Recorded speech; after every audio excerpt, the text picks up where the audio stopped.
Hello everyone, my name is Anitsu and I'm back with another Digimon video. So today I'm going to be talking about the 1.0 meta, and it pretty much is exactly what I thought it was.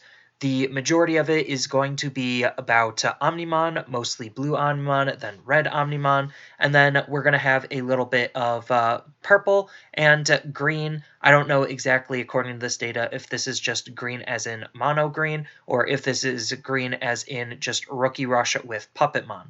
But either way, green is definitely a very strong deck up for the format as well, just because, again, it has some very solid tools to just try to out-tempo the opponent.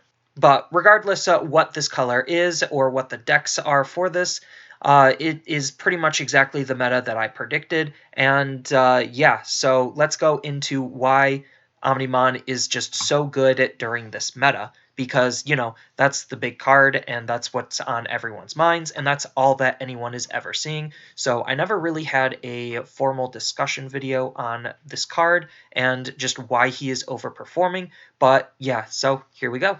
Alright, so I have a example deck of a blue Omnimon deck, so this isn't exactly what everyone is running. This is just a demo or example deck of just a generalization of what blue Omnimon is. So I have one for red Omnimon as well that I'll show you in just a moment, but the big card of the deck is Omnimon. So why is Omnimon so powerful and why is he so dominating in this meta? Well, the answer is twofold. Well, I guess technically it's threefold. The first big reason is that he is just the largest body in the game currently. So him just already being the biggest thing makes him very, very hard for the opponent to remove with their own Digimon unless they have a card just as powerful as Omnimon, not only in terms of his removal options, but in terms of getting a Digimon to be as large as him, just so they could try to beat Omnimon up when he hits the field. So that's the first big thing on why Omnimon is doing so well. So part of the reason why his size or DP really matters is the fact that, again, he could just basically feel free to aggress into the opponent's security, and really the only thing he is ever afraid of is just seeing another Omnimon in the security, and that's basically it. Like, that's the only threat to Omnimon in the security, is either a security check of an option card that could kill him, like Gaia Force or Trump Sword, or just another Omnimon. And even then, sometimes, depending on the deck and the situation, the Omnimon might not even be good enough, because you could always just DP boost Omnimon, and then he just basically clears everything regardless. So that's kind of just playing into the size of his DP on just why that is such a big problem, and the fact that there's nothing really to answer it, or there's not very efficient answers, just makes him even more powerful and more of a standout card. Now, the second big reason on why Omnimon is overperforming is his ability. So the ability you really care about, you don't care about the fact that his when attacking is really good. You care about the fact that his when digivolve is bonkers. So his when digivolved ability is you get to choose one of the opponent's Digimon and then delete it. That's just the first part of the ability. That's it. Like, he just has the best single target removal on a Digimon body in the entire game. The only thing that comes close to this is milleniummon, and milleniummon is on a smaller body. So, like, even then, milleniummon doesn't exactly hold as much of a candle compared to Omnimon. On top of which, Omnimon's other part of the removal ability is you get to destroy all of the opponent's Digimon that share the same name with it. So if the opponent jams out a couple of large bodies and they all just so happen to share the same name, then he just deletes them all. And again, just that level of removal is right now unmatched in anything in the entire game. So that is another big reason why Omnimon is overperforming, is because, again, nothing in the game is as powerful as what he is doing. On top of which, his when attacking skill isn't too bad, because recycling a level 6 from his evolution source to the hand is pretty decent. It does open him up to being a little bit more vulnerable to De-digivolve, but right now there's not a whole lot of good cards to De-digivolve with to really make, an Omnimon player sweat or worry about that. on top of which, if they already did play Omnimon, they probably already digivolved it, and they probably already got the value off of it. So having the Omnimon be de-digivolved or removed isn't necessarily the worst thing in the world for them, because they already got the value that they wanted out of the card, and anything on top of the removal ability is just icing on the cake. And then the third reason why Omnimon is overperforming is strictly based on the tools that both the red and blue decks have compared to all of the other colors.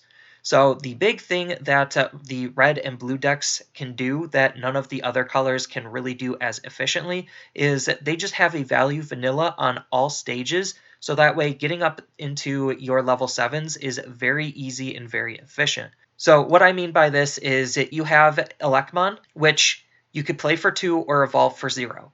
So this is just the base value vanilla. Then on top of which, you digivolve into Gorillamon. So Gorillamon costs 1 to evolve. Then you go into Monzimon, which is 2 to evolve. And then you have Plesiomon, which is, again, another 2 to evolve.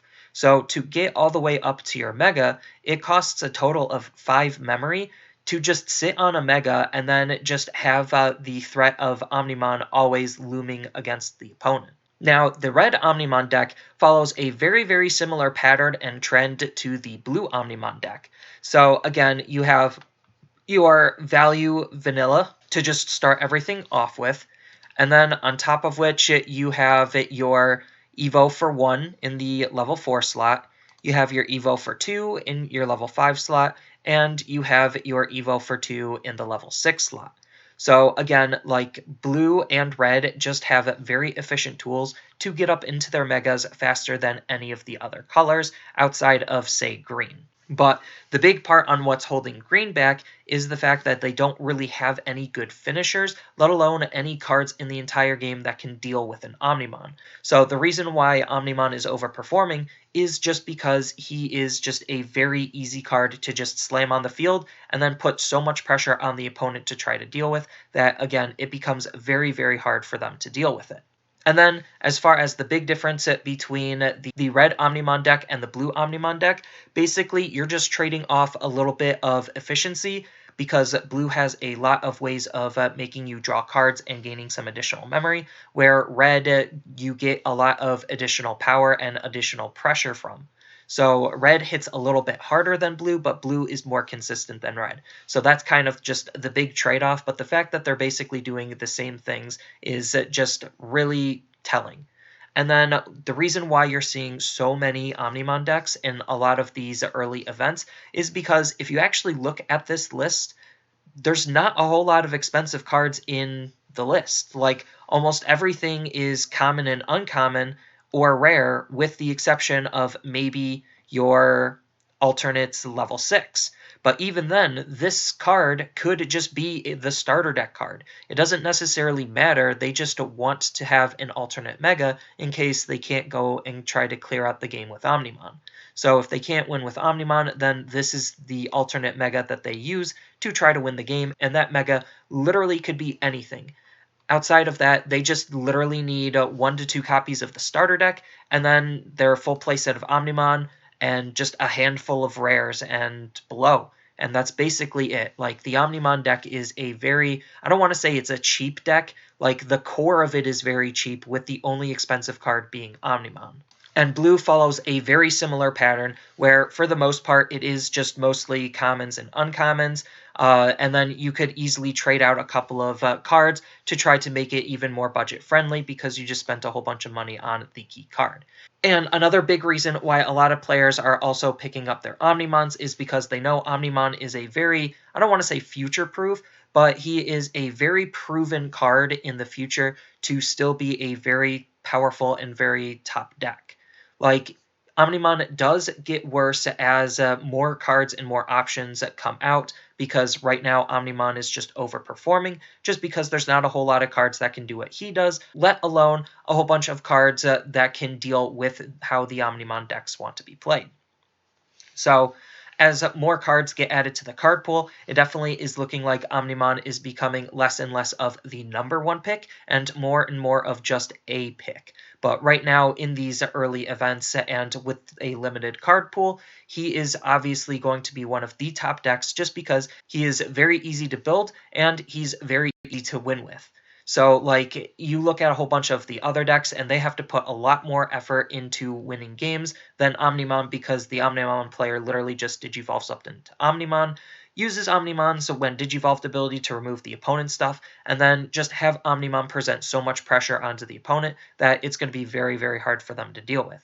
But the biggest way, at least in terms of what I noticed against playing a whole bunch of different Omnimon players, is rush style decks do kind of mess up Omnimon, but Omnimon's big weakness is kind of rush style decks. So, like, generally, if you are able to build a wide enough of a board and they all have different names, then Omnimon becomes less and less efficient because you are just going to be able to aggress onto the opponent that much faster than he is to you.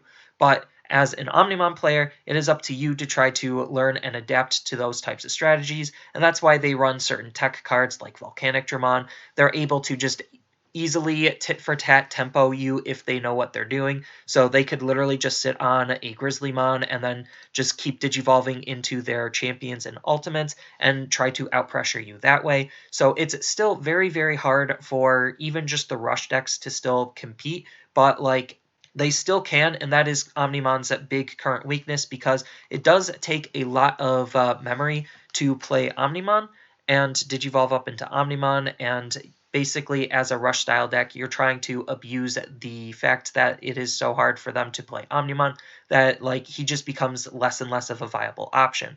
But again, like these style of decks have so many ways to adapt because they are just so memory efficient.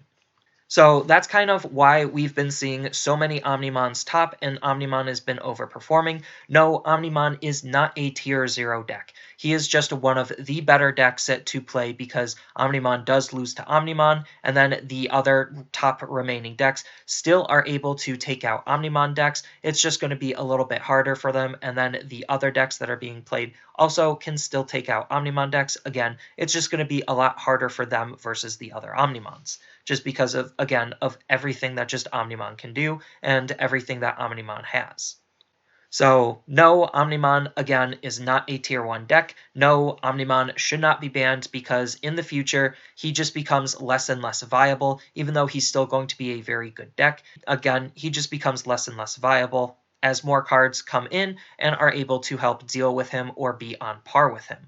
So I know everyone is sick and tired of seeing Omnimon, so we just have to play the waiting game for Omnimon to fall out of favor for a whole bunch of other decks and a whole bunch more diversity. So that's kind of all I really have for this video. As always, feel free to tell me your thoughts down in the comments below, and don't forget to like, share, and subscribe for more content, and I'll see you in the next video.